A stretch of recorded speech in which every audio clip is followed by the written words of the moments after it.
Hey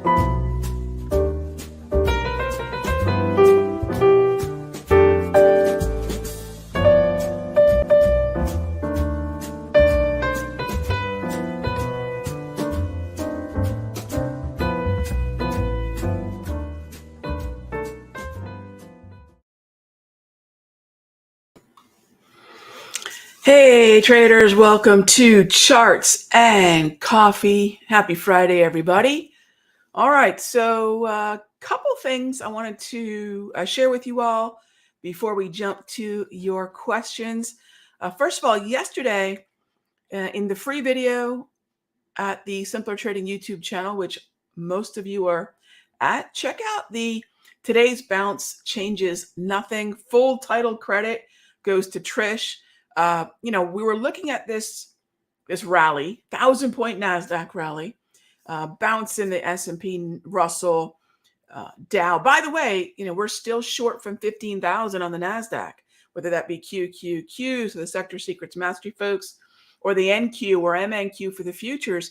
So yeah, I don't like to see a 1,000-point rally. But the question was, does that change anything? Or is this just volatility? And what I was mentioning in the rooms yesterday, where we had a gap fade. We had what's known as a true gap. We opened below the low of the previous session, not just the close, but the low. And then, that tends to invite a gap fade. That gap fade is momentum. Momentum tends to beget momentum. And before you know it, I'm sure there's a lot of different, I'm sure there's conversations about hedging and gamma and all sorts of things out there. But the bottom line is, regardless of the catalyst, momentum tends to beget more momentum.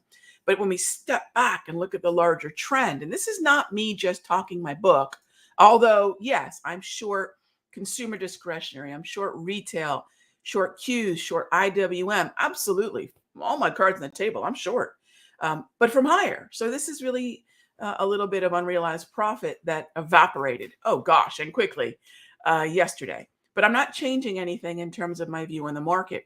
There was a great question that someone posted, and I forgot, and my apologies for forgetting who it was, but someone posted a question in yesterday's free video. And of course, feel free to leave questions here at Charts and Coffee, especially since a large number of you catch this after it's gone live. Leave your questions, your comments in the area here below the YouTube video.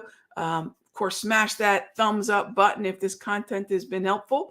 But one of the questions that was left on the futures video yesterday, which I thought was great, is, as far as the movement goes, when would we change our mind? What is enough of a bounce? And is this a bounce that would change the direction of this current trend? And I have seen that, from 30 plus years of observing and making mistakes and doing all sorts of things, that unless it's a central bank policy shift, geopolitical events do not actually create nor change trends.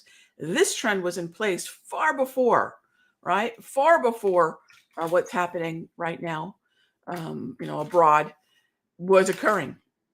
And so do I think that this is enough to change hearts and minds? Probably not. But as it's often said about analysis in the markets, I think people usually liken this to Stan Druckenmiller, one of the goats of trading. Strong opinions loosely held, always checking the validity of the idea, always going back and saying, I know more today than I know yesterday, and then I knew that. Is it still valid today? By the way, core PCE release, major macroeconomic pillar data release in line. Does this change any of the expectation for what the Federal Reserve is likely to do in terms of those March hikes? How do we measure that? Well, we want to tune into what they're saying on television. We look at the target rate probabilities for the Fed fund futures. They have dropped. Do you see how inflation, just in line with that PCE expectation, we've dropped about 12%. Not enough to say that a half-point hike is back on the table, but we keep jockeying around with that will they or won't they half-point hike. Quarter done deal. That's going to happen at very least.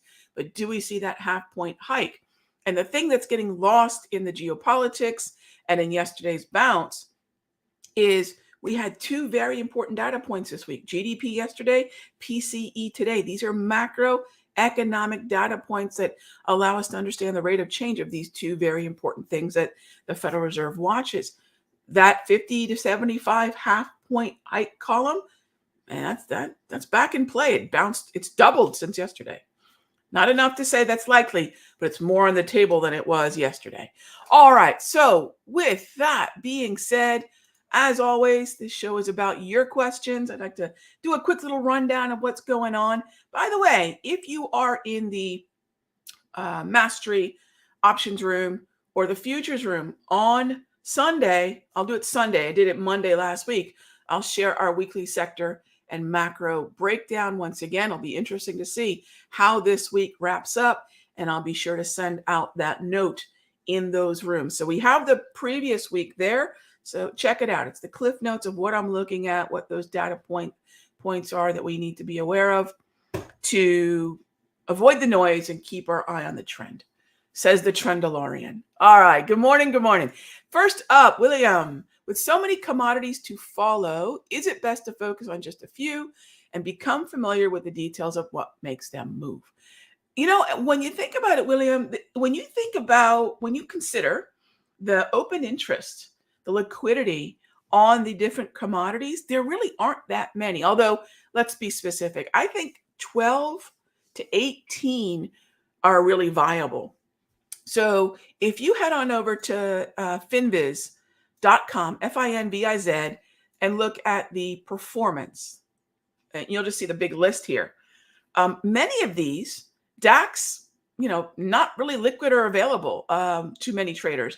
Ethanol, lumber, those top three lumber is ridiculously illiquid from an open interest standpoint. So a lot of these just really aren't that liquid. So that eliminates many of these. Let's see, this would eliminate probably 3/4 of this list right away. Rough rice, I would not recommend. Canola, nothing going on there. Wheat, it's actually quite thin. So when you get oats are also very thin. So when you look down the list, some of them are just going to eliminate themselves from contention based on the illiquidity.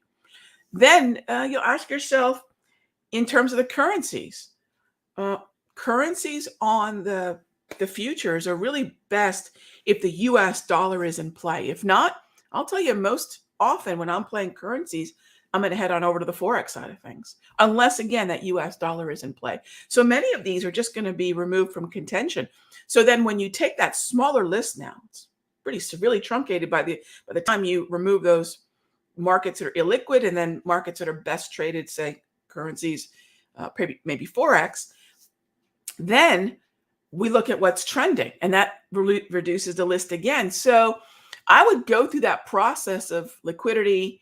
Is a dollar in play to activate the currency futures? And then finally, what's actually trending? And you'll find it's probably less than 8 to 10 symbols. That's a really great organic way to reduce your list, make it more manageable, and make it more impactful. So I hope that helps. All right. Next up, hey there, Julian. Good morning. Love the tweet today. What did I tweet? Sometimes I get on Twitter. I sit there with a cup of coffee. My husband and I finish Wordle for the day. And then I tweet something. What did I tweet today? Right. Oh gosh, this is so true. Gang, I think it's so important that everybody on this side of the mic or camera says, where's the market going today, Rog? I'll tell you what, here's what I know. I have no idea. None. I don't know where the markets are going to go today. And guess what? Nobody else does either. But we do know what we want to do when it reaches an actionable level, when it reaches our price. Now, I appreciate that. Can I please clarify how I decide between my day trades and my swing trades? Julian, the main thing is, am I getting a setup? I think the main, and then time, right? I'm only going to be looking for day trades between 9:30 and 11:30. Once upon a time, I day traded the Asian session between 8 p.m. and 10 p.m. I used to get up in the morning and Forex day trade the European and UK Open between 2 a.m. and 4 a.m. going into the Asian close. And then I'd start and go back to sleep. And I'd come back and trade the US session. And I found that that made me miserable. That made my husband miserable. And I really wasn't trading as well. So it was an easy fix. I went back and studied when I personally did really well. Some traders do well in the Asian session. Some traders do well pre-market. Others do really well for the US close. I found I did really well from 9:30 to 11:30. So part of our self-discovery as traders is, when do we trade best? And I would say start there. I trade best in the morning, so I know to start looking at day trades in the morning. And then if I get a setup, I get an opportunity. Yesterday was really interesting.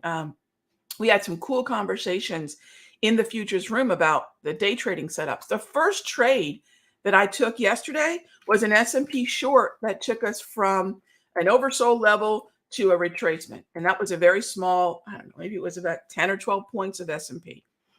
Then we had what's known as a clearing range breach. And these are all things that I teach in the Sector Secrets Mastery and also in my day trading classes. So many of you are already familiar with this clearing range breach concept.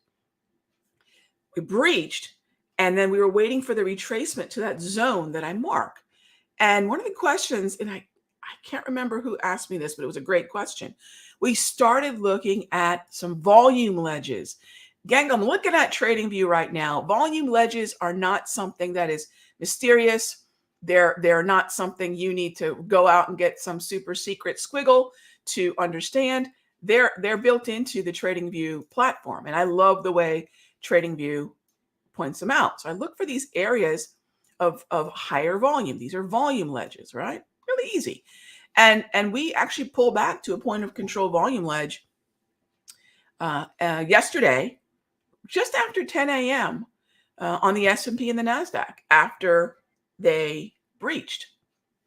So ultimately, that was the only trade that triggered after the initial gap fade, because some of our traders took the gap fade of the morning, the 5-minute high-low range, and they got long.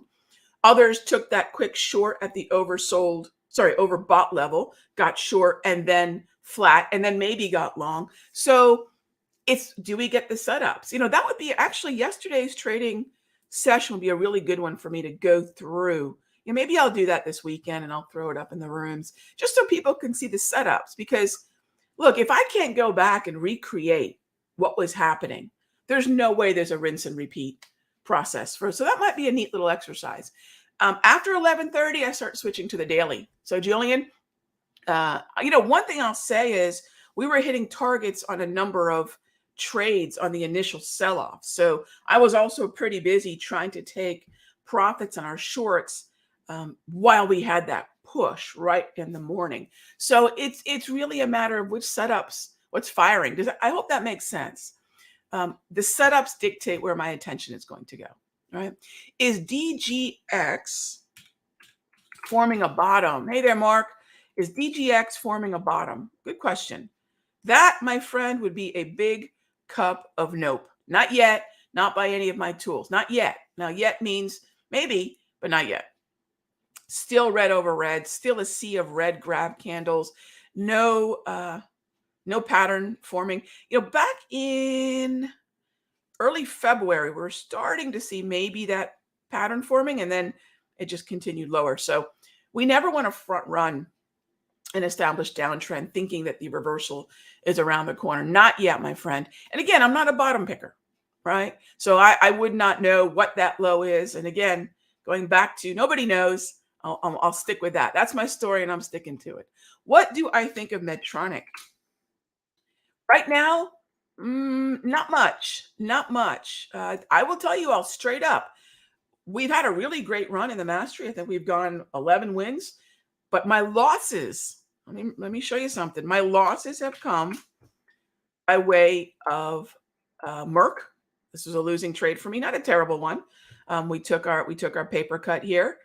That was one of the Soul Healthcare setups that I had. So be really careful, because XLY is as of Wednesday, it's in a red over red downtrend. So be really careful. So Medtronic, not quite yet. we had some relative outperformers by way of, I believe, AbbVie. So if you're looking for shorts, Lee, look at the double reds with an XLV. But if you're looking for buys, I'm still looking at things like AbbVie. I mean, this thing is still all sorts of tall and awesome within a sea of a lot of weakness. Here's an outperformer to the upside. So I guess the first question is, what do you want to do with Medtronic, right? Because if you want to buy it, my answer is no, look at AbbVie. But if you want to short it, short the rip, my friend. Good stuff. All right, next up is, what do I think? So, Azendi, I'm so glad you asked.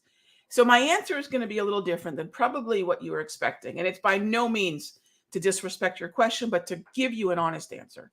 I don't care that it was 6'1" or 5'8". And my friend, probably honestly, neither do you, right? What you know is that number is going to land somewhere. In other words, how did it land at 8:30 on the 5-minute chart of the S&P? Was there any discernible reaction to that? The other place we look for is, and you can see after about 8:30, a little bit of a pullback. Was that associated with the PCE? Very well might be. What else happened? Well, I showed you. This is where it lands. We can see that the target rate probability for the quarter point hike came down a little bit, while that half point hike came up. Equities aren't going to like it. So I don't really care what those percentages are, not even a little bit. But I do care from a time perspective and a volatility perspective. How is it digested? How did it land? Right? So that's what I think. And the same thing for yesterday's GDP, my friend. Thank you for the question. All right, moving on. You laughed out loud at the video title yesterday. I love that title. I thought it was fantastic, right? We've been short for a while now. So I don't think it changes anything. And I think the worst thing that I can do is just be kind of flip-floppy on my opinion of what's happening. Trends don't change in a single session unless Jerome says so, unless Powell says so. V-bottoms only exist within the dramatic shifts of central banks. And that was not yesterday. Do we keep rallying? Maybe. But as long as this is not a central bank driven rally, I'm going to look to short the rips. I just need to get to that zone, right? So again, I don't know what the markets are going to do, but I know what I want to do when price reaches my levels. So I'm glad to add a little bit of laughter this week to to your day. Jalen, I added my long position in XLE and my short yesterday. Was this valid? I will say I did not reach a level that I could on the Qs, but I did on the XLE. So Jalen, yeah. In fact, that was one of our alerts in the Sector Secrets Mastery. So I have skin in that game. I'm with you, but not on the Qs. I did not reach a level on the Qs where I could.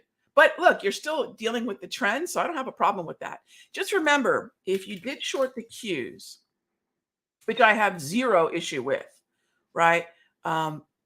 Look at yesterday's high, or maybe even Wednesday's high, or maybe even this volume ledge, that little volume ledge right there. Price and volume equals magic, better than any secret squiggle, okay, including mine.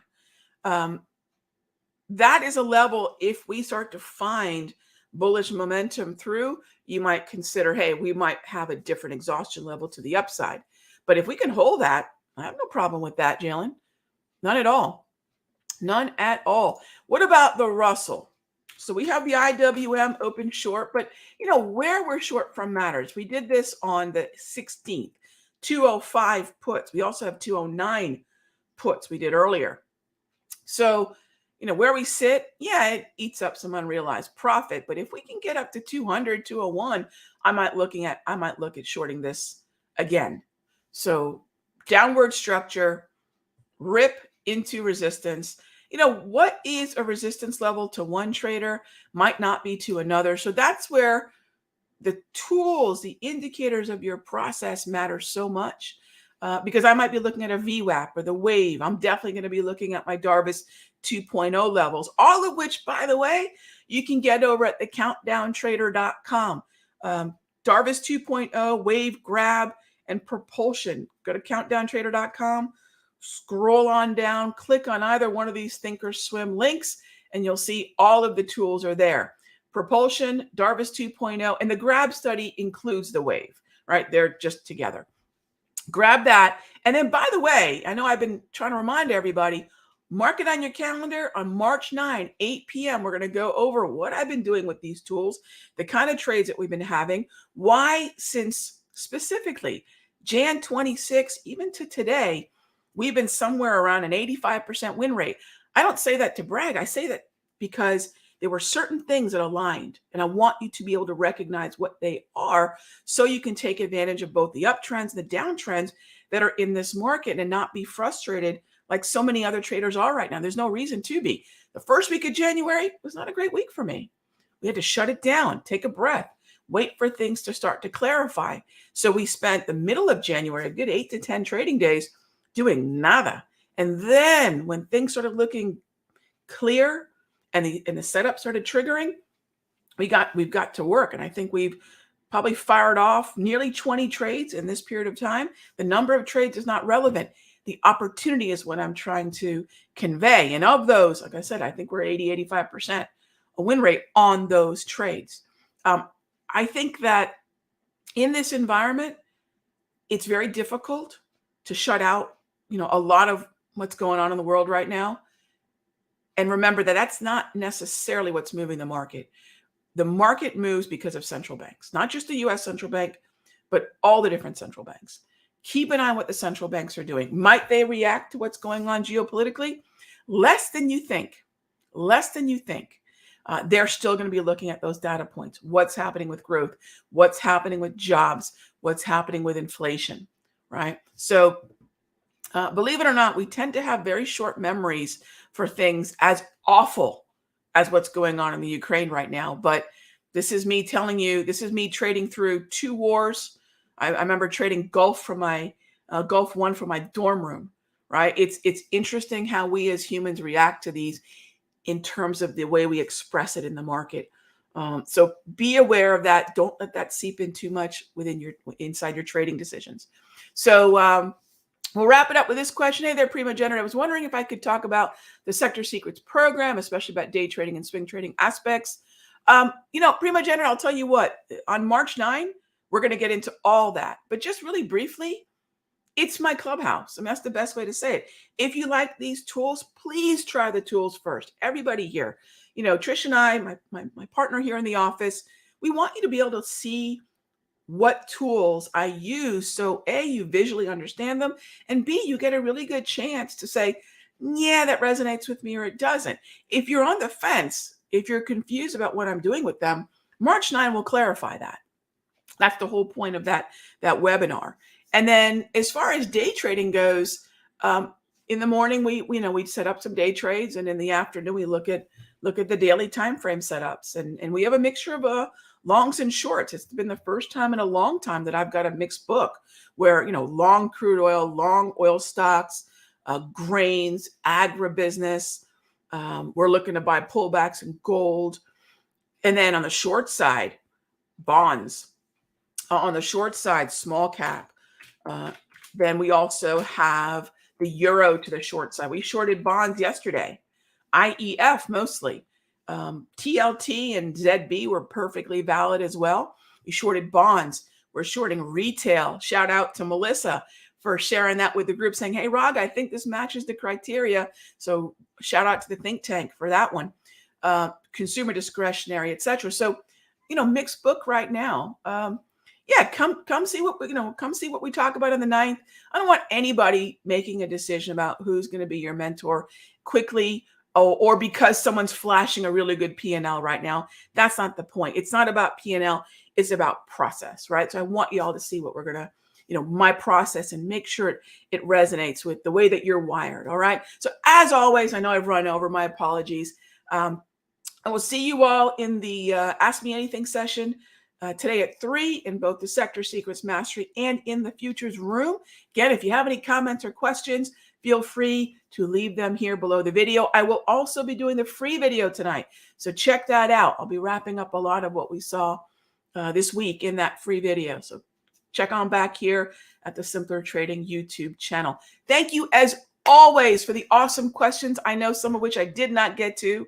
Thank you as always for spending your time with us. Caffeinate and dominate, my friends. I love it. Smash that like button if we're helping you move the needle. I do appreciate the time. I will see you all on Monday. Be good to each other.